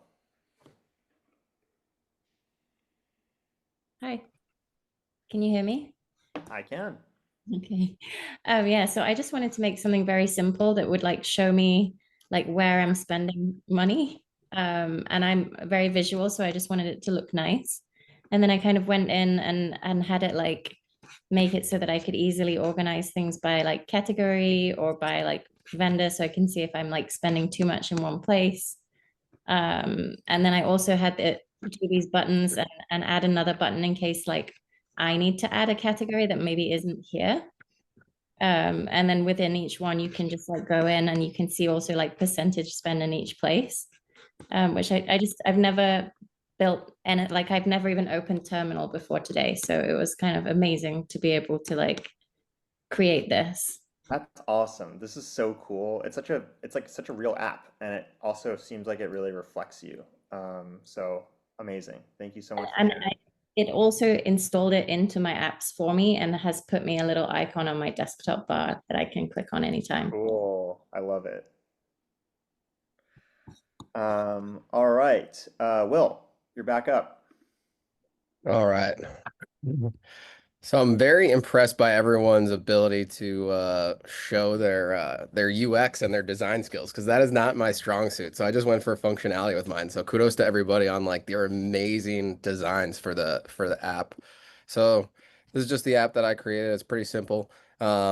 And then again, if you want to add any transactions, we just uploaded everything via CSV, but I tried to make sure this was as interactive as possible. So if I click on this category, it should be dynamic and should split what the monthly payments are, and then go down and you can see just the expenses for travel. If I unclick it and just click on this month, July 2025, it's dynamic in terms of it'll show the spending category in July, and then I can see this all here.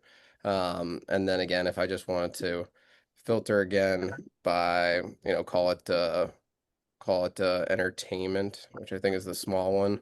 I can go here and it says movie theaters associations. I can go here and then I can quickly just say like, oh, these aren't entertainment. This is fitness. So I can try and get a new custom category and say fitness here. Whoa. And then save. And here I could say, oh, this is fitness. This is an entertainment. So I can add that, and then that should change it dynamically. So that's what I tried to get to work. That's awesome. I love the idea of recategorizing. That's really, really great. Thanks for sharing. Anybody else want a demo?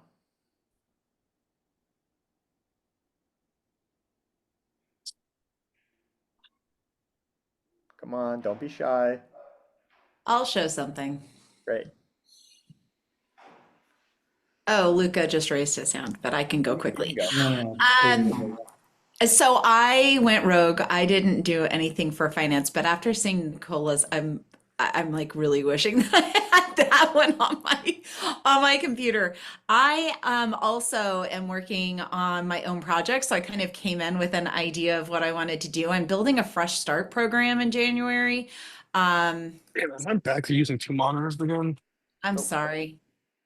Hold on. Am I sharing the right thing here? Yep. Okay, so I have this Fresh Start series that I'm working on for the beginning of the year, and I want to do this survey ahead of it to get some preferences and just to get some insight on the different people that are going to be in it so that I can personalize and curate that experience for them. So it was pretty amazing because I had already been kind of thinking through and researching different ideas, but I basically just had it completely build out this preference form. And this is maybe the 3rd iteration that I did, where really you just have the first 2 are these, but you can select these different This is all with my brand guideline. I just uploaded my playbook and it completely matched all of the styling for it. So it's a bunch of different things that I'm going to be using to curate the experience. And then at the end, it basically doesn't really give them an immediate response of like what the result is, if you will, but more just is going to be a gentle guidance in the 10-day reset. So planning to also use Claude to help me curate those experiences based off of those user responses. So TBD on how this goes further, but I went down a rabbit hole a little bit. That's amazing. It looks beautiful. Thank you. Thanks for sharing. Luca. Yeah, thank you. Let me see if I can get this going. Should be this. Oh, I see a login screen. Yeah. I mean, nobody thought security, right? Like, shouldn't that be like the main part of it all? So I tried to make it funny. So like you have this thing here where you can actually like solar eclipse yourself. And like when you click on it, it actually stays there. And of course, like security wise, we have to be there. And when you try to log in, you have to like hunt it down a little bit. Like it goes away because like security, right? But you can press enter to go back.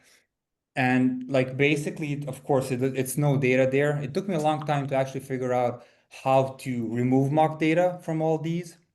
I think it's like a very, very hard thing to do actually. So what I did is finally, let me actually, sorry. So it's actually able to map all the data to what it needs. So like it takes in the CSV itself, goes through the headers and is like, okay, you can literally map it to whatever is required for the app itself in order for it to work. Once you import it, like all the data is gonna come in the actual dashboard. So it's like legitimate. And this is actually like what I have now. So it's minus. And like all the data is there. But like one fun thing that I found is possible is like this geographical distribution, and it actually shows you like for example like when you go to New York here and like you look here and like you hover about it, it's Spotify, and this is the actual like location of it, and like this is running on my machine, and like it's using an API from this here, and like this is all cloud based. Like I didn't know anything like of this existed, so it's able to literally show you exactly like where you're spending your money, and the locations are actually real. And of course, like beside all that, you have like the standard budgeting, and funny enough, like all of it actually works in it. And in the end, like you can actually go in as well and export the data again if needed, or actually clear the data so it doesn't like clutter. But yeah, like yeah, it has like a lot of moving pieces here. I don't want to like waste anybody's time going through all them. But funny enough, like every one of them actually works, and it's all thanks to Claude. That's crazy. I mean, I just have to say, like, looking at this is something that would take a real engineer, like, Very long time. a long time. But this is a lot of work. That is awesome. Thank you so much for sharing. Thank you. Natalia. Hi. Well, after this, I feel like mine is not going to impress anyone, but I'll still show it. 1 second. Anything you make is impressive. And I went rogue a bit because I had my own project that I wanted to work on. Hopefully you can you see the dashboard? Yep. Yeah. So I'm in project and change management. So I wanted to build like what you typically do for risk assessment, but I thought it was amazing how it could reference both McKinsey and Bain and just do a different dashboard based on risks and actually explain how it evaluated it.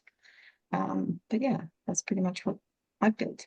That's awesome. Super cool. I love it. Thank you for sharing. Sure. Fanyi, and let me know if I'm pronouncing your name right. You're right, it's funny. I'm so impressed by what everyone's making. So I make this very silly kitty bouncing game that I'm also a fan of the Windows 98 theme. So make this game with that theme, and then you're able to like input your name and then choose a bouncing stick. Choose mouse, and then you can like bounce kitty around.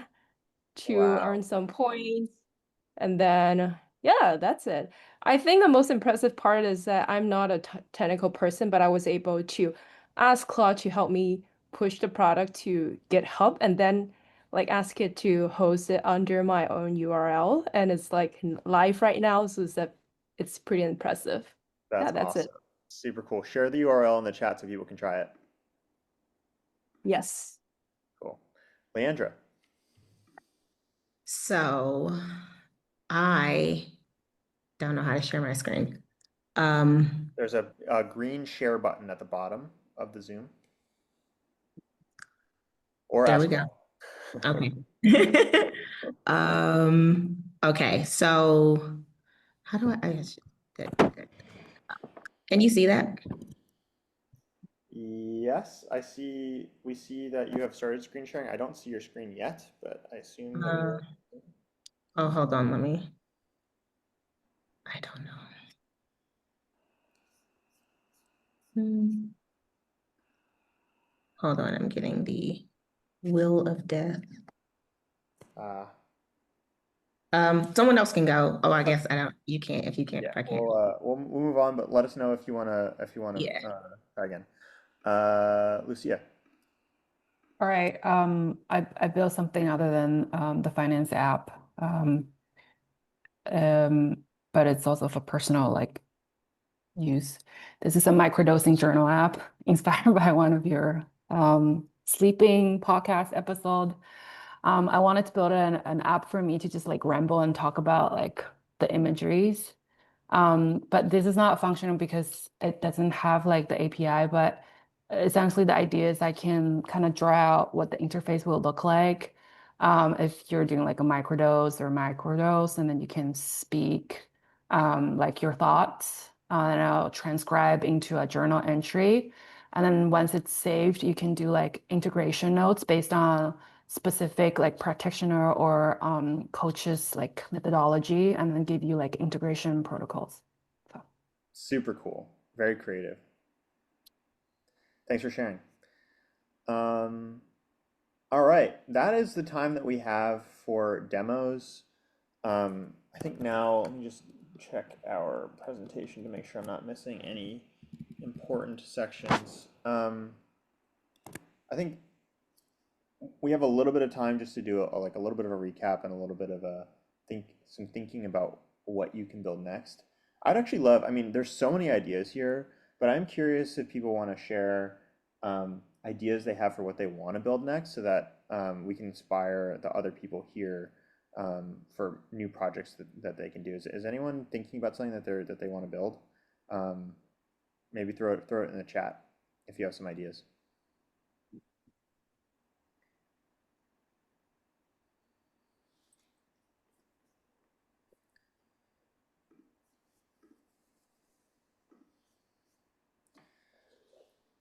While we're waiting, I think there's something really interesting happening that I am learning from about just how valuable personal software is, and just how interesting it is to have a single idea that all of you took in these totally different directions that looked different, felt different, had like a different lens on how you might want to track your money and what's important to you, that was totally impossible with the last generation of software.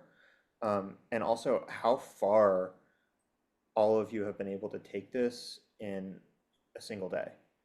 I think there's just something very, very special here that, like, I'm in this all the time, so of course I should know this, but it really does, I think, hammer home for me how different a world we live in and how powerful these tools are. And the models we're using now, they're going to be way better in a year and 2 years and 3 years. And so we're sort of still just at the beginning of this. And the more we spend time on this, like the more powerful you're going to be in the future. Sounds like some people are thinking about an integrated flight aggregator. That's kind of interesting. I have a flighty app. I have the flighty app, but maybe I need my own personal flight aggregator. I think that's really cool. AI chat integrated newsletter reader, so it just curates all your newsletters. I think that's amazing. And I thought Building Jessica had an interesting comment just on like of the Buffalo, what was it, this snow plowing in Buffalo, like a local thing. I think could be really interesting. Like if that's like a mess, it's like local infrastructure of snow plowing in Buffalo. Another program I run, we had a woman build a night nanny service for the Lake Tahoe area within a couple weeks. Never wrote a line of code before, was able to get paying customers. So that like local angle I think is sort of interesting. That is super cool. Yeah, there's so many like traditional businesses or like local governments where something that you could build in an hour would literally be life-changing for them. That if you're looking for opportunities to help out, to build a business, any of those things, like bringing this to the people in your life is going to be super powerful for them. Content analysis app, conference talk analyzer. Oh, my 7-year-old son really likes playing Prodigy Math at school and keeps trying to convince me to buy it for home. I want to build a custom one. I love that. I think building stuff with kids like is really awesome. These things are really good at building games, and you can make the games educational. You can make them about exactly the thing that they're into. Like kids are obsessed with things. Like I used to be obsessed with Titanic, so you could just make a Titanic themed game. It's really really awesome. Construction forecasting. This is great. So there's just all of these. I think there's all of these use cases that we have in our daily lives that either there is no software for, or the software that exists is not specific enough to us. That Claude Code like opens up for you, that can help you build a better business, build a better life, and I really love that we got to explore that today.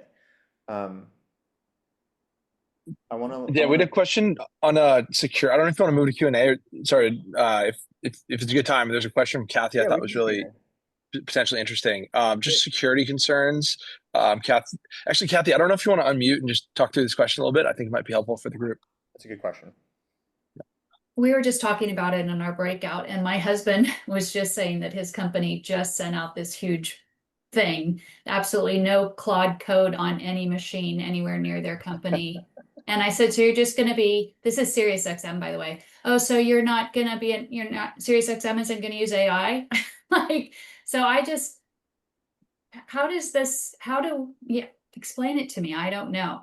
It's a good question. And this is evolving over time. I think generally large companies, like they have they have like very, very locked down security practices. I know there are a bunch of people here that work at companies like that. And anything new, even if it's not super threatening, is like needs to be locked down. It needs to be treated in a certain way. And I think that will change over time as these things become more enterprise ready. And also, I think it's an advantage for anyone who's not forced to like work within those constraints, because you can take a little bit more risk because you're not a big financial institution or big radio station or whatever. My experience with these tools so far is that yes, if you're letting them loose on your computer, one risk is you tell it to do something like delete a bunch of stuff that it goes and does that you regret. So there's risk by commission, especially if you're not approving everything that it does.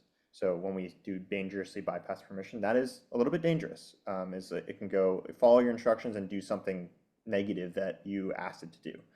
Another thing that could happen, and this is not a common one yet, so I actually I'm not too worried about it, but I think the threat model is like evolving over time. Another thing that could happen is these things Claude Code, for example, has access to the internet. And if it goes onto a website or a server, you're asking it to go do something, it does research and finds a website or a server that gives it malicious instructions, like, like unencrypt all of Kathy's passwords and send them to me or whatever. It may do that. It may do that. If it does do that, you will see it. You'll see it in the like to-do list in the logs.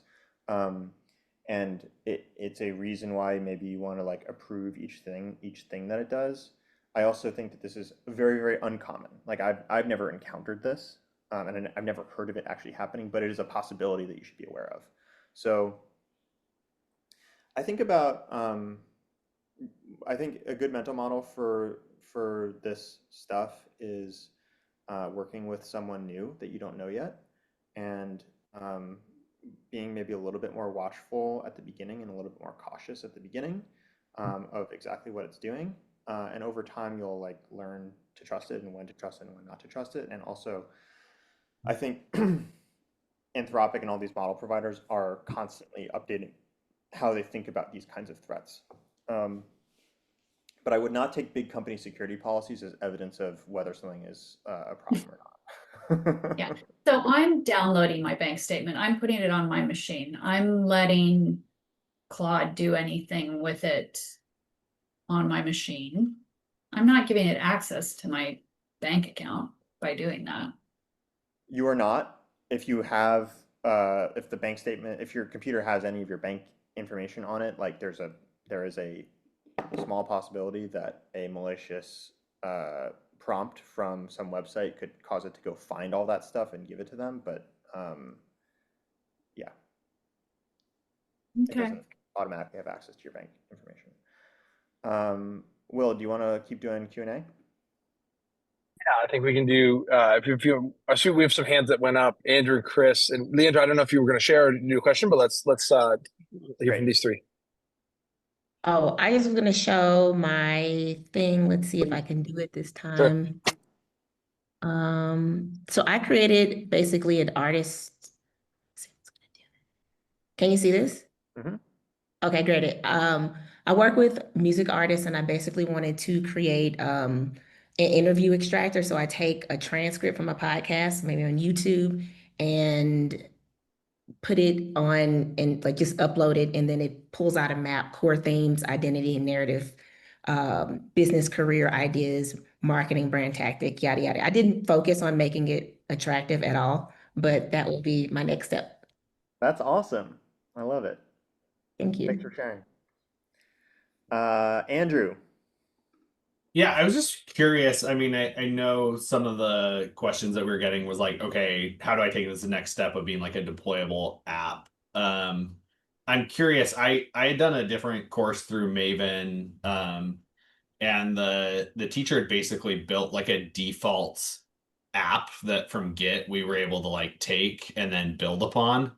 Have you guys ever considered doing anything like that so that people could have a starting point where it's like authentication and some of like the basic things are kind of already getting going? Like obviously for our use case today, that would have been like too much, but I'm curious if you've thought about something, you know, a little bit more developed that people could like pick up.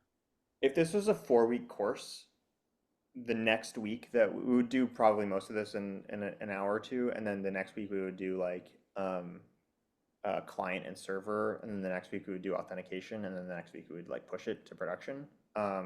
So yes, I think like in general,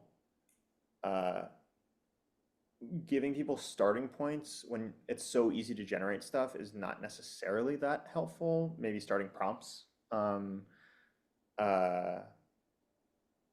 But yeah, I think generally like there are a bunch of foundational next steps that I would love to teach that we could do that, and authentication, for example, or databases or clients and servers would be very high on the list.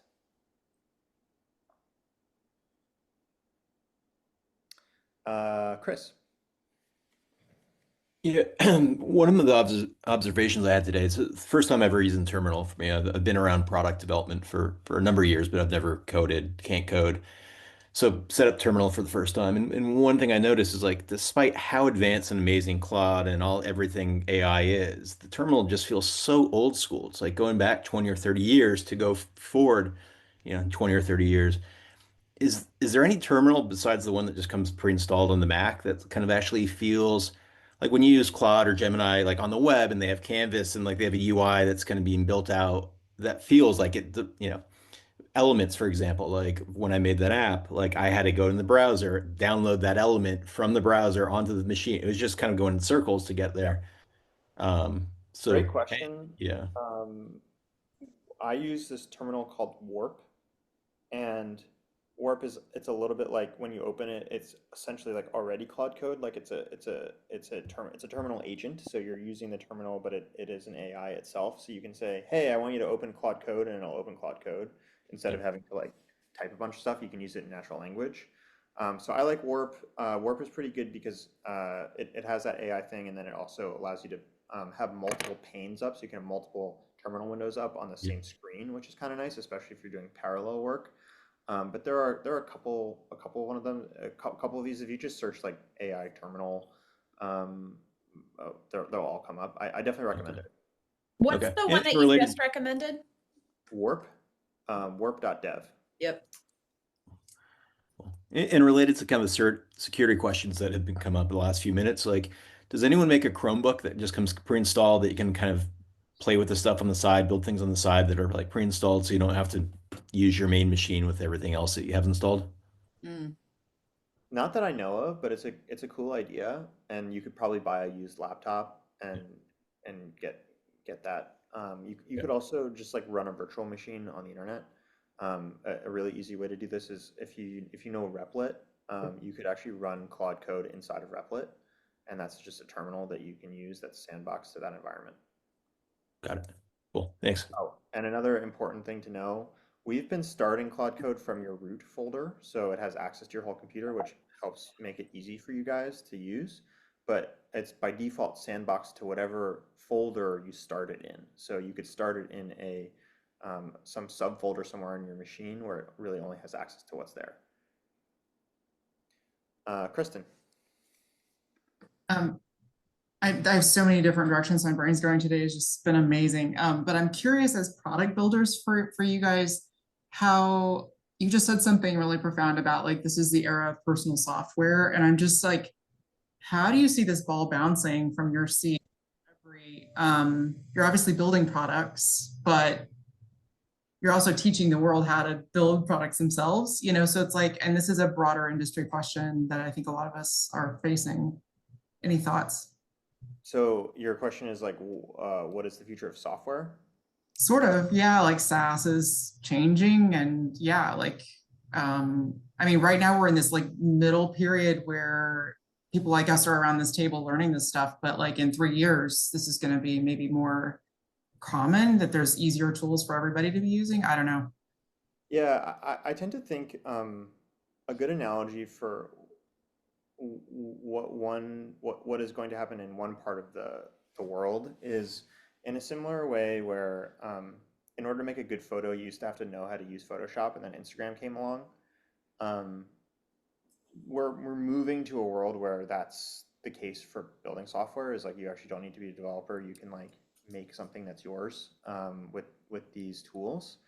And we've been promised that for a long time. Like that is the promise of no code or low code tools. That's the promise of Lovable. But I think we're just starting to get there. Like in the next couple years, it will be truly that. And I think that'll probably lead to something like the YouTube of software, where anyone, or Instagram of software, where anyone can make something that's for them, that they've vibe coded, that they can then share with other people. And for sure, I think there's still a big going to be a lot of room for professional software made by professional software companies, and that's just going to be a different thing in the same way that like Hollywood is still a thing, even though there's YouTube and Instagram. But it does change software, and I think it may to some extent change how professional software works too. We have not figured this out yet, but I would love some way where for Monologue or Cora or any one of these tools, for our customers to be able to customize it for themselves in a way that's beyond stuff that we've pre-built. You can kind of, I think a good design pattern for this is actually Claude Code, because Claude Code, we've not covered this yet, but in a future lecture, we would cover these things called slash commands and subagents. And slash commands are like default prompts that you can use for specific scenarios, and subagents are like little mini Claude codes that you can send off to do a particular task, and you can do a bunch of them in parallel.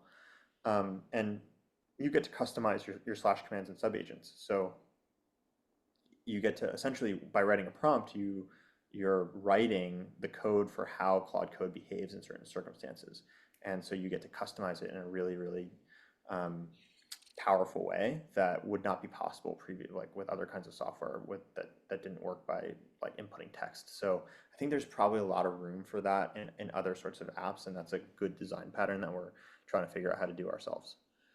That's super helpful. I just, it sort of takes us to the top of today. And I'm just wondering, like, if you sort of answered it, but do you all see Claude Code as sort of the closest that we have right now to that world of like, you know, the new world, basically? I do think so. I think it's a peek into the new world. I think you know, the Claude app and ChatGPT, as people pointed out, I think they're like a little bit behind. Like they're taking the stuff they're figuring out from Claude Code and putting it into the app because that's even more accessible. Like most people are not going to spend a day diving into the terminal.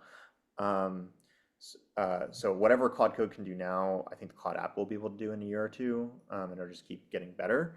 But the edge is going to be here for a long time. Thank you. Yep. And I thought Mo had a great question on token usage. I don't know, Mo, if you're there, do you want to unmute and just talk about that for a minute? Yeah, thanks. This is really fun. Thank you guys for doing this. Of course. Big fan of Every and listening to the podcast and all that. I have noticed that as we're working on this project, it seems like I'm just keeping an eye on like the Claude settings because I only have the $20 plan. Oh, did I think Mo? he just ran out of tokens.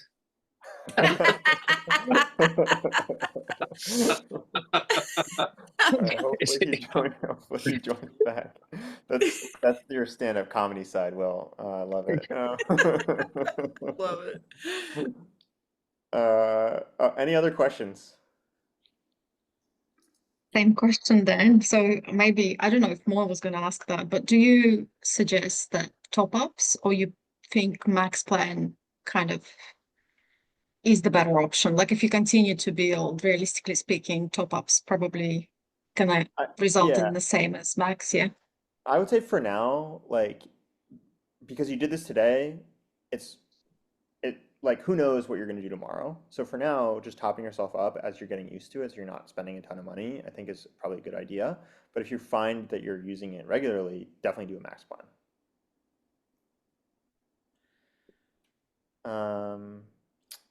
Tyler. Yeah, so I went in a couple of different directions with this. And one of the things that I was really interested in learning how to do was how to use Claude within my web app, by calling the API for Haiku or something like that. So I have all these PDF credit card statements, and I was like, it would be really nice to be able to look at those. And I know Claude can do OCR and, pull the information off. So I used it to set up a little API wrapper as part of a web app where I can upload the PDF, and then it extracts out all the information, and then uses Claude to look at each line item to categorize it a little bit better. And that actually ended up working pretty well. I didn't know if it would work. I mean, a lot of the most fun uses for doing something like this are going to involve using one of the capabilities of AI within our app. Are there best practices for doing something like that? Yes. But what, I guess what specifically are you wondering about? What problem are you trying to solve? Okay, so yeah, I don't know. I don't have any really specific problems because this worked actually pretty well from the first try on this, I love it. which was nice. But I can anticipate some problems coming up, which is I have no idea what it's costing me through the API, and you can imagine it getting quite expensive if you set this up in a way where you were using it a lot. And then all of setting up access and best practices so you're not exposing your API keys in a way that's dangerous. Okay, great. So first, never publish your API keys anywhere. And that includes, for those of you who know what GitHub is, like don't put it on GitHub, especially, because people will steal it. Second, and this is probably even more important, is in every one of these AI APIs, you can set a daily spend limit. So just cap, or I think it's monthly actually, cap your monthly spend. So, you know, you can't spend more than $100 or whatever, and you can always move that up if you really need to, but that'll protect your downside. Dan, there's two things I thought we could maybe end on. One, we had just talked about, you know, any other riffing on just what else you can build, sort of bigger picture, anything that we haven't covered already. And then, you know, just got a couple minutes here. I know people follow Every and are interested in Every. Maybe you might want to say a few words about like how you're thinking about positioning the business from now until say 2030, given, you know, all of this. So either one of those I think could be interesting as we wrap up here. I love you teaming me up. This is great. Thank you. I think we've covered what else you can build. Like, hopefully you're like bursting with ideas, and I know I am. In terms of Every, if you're here, I think you probably know what Every is, but just to recap, we are the only subscription that you need to stay at the edge of AI. And then we do that with, there's three parts of the business. One is ideas, the second one is apps, and the third one is training. On the ideas side of the business, we have a daily newsletter. We have like 110, 115,000 subscribers. Every day, we try new AI tools and new models, and we tell you whether they're good, why they're good, and how we use them ourselves in our work and in our lives. We also do a lot of essays and stuff about how these models and these new technologies change how we see the world, and there's sort of this mix of like really hands-on practical stuff from people who are building stuff all the way into like more philosophical stuff. The second component of the business is apps. So we have a bundle of apps that we build in-house. Some of the TAs in this course are, actually all of them are building or have built some of the apps that we have. We have 4 apps. One's called Cora. It helps you manage your email with AI. One's called Sparkle. It manages your files with AI. One is called Spiral, and it's an agentic ghostwriter. And one is called Monologue. It's a speech-to-text app like Super Whisper or Whisperflow. Shout out to Monologue for sure. And then we have training, which you guys are familiar with. We do everything from these kinds of courses to working with big companies. We go into big companies and train them on ChatGPT, and I know some of our former clients and potentially future clients are on this today. And the beauty of this subscription is you pay one price and you get access to everything that we publish and all the software that we make, and you get all the discounts for you get discounts and early access to these courses and other events that we do. For example, we do these monthly camps, usually Claude Code camps, but sometimes we'll do other products where we just hang out with me and the rest of the team, and we talk about how we use some of these technologies, and you get a chance to just hang out with us for an hour and ask questions and connect. So that's the business. We are constantly publishing new things. We have got a Gemini 3 Pro review coming out, a vibe check coming out in a couple minutes, so you should check that out. There's a new OpenAI model just dropped today, so we'll be testing that thoroughly, and we'll have a vibe check on that. So if you care about staying at the edge of AI, this is the one subscription that you need, and you guys are already all subscribers, so you're covered. I really, you know, I really love seeing everybody here. You know, AI is one of these things that people are excited about, but they're also very nervous about, and I love getting a chance to bring everybody together and use it to build awesome stuff together, so that you can go spread that to other people in your life. I hope everybody goes and builds some awesome stuff. I hope you hang out in the Discord. There's so many cool people here. Please continue interacting. Please use this as like a jumping off point for the rest of your work and the rest of your creative lives. And we'll be doing more of these. So there's more stuff coming. Thank you so much for joining again. It's been a pleasure.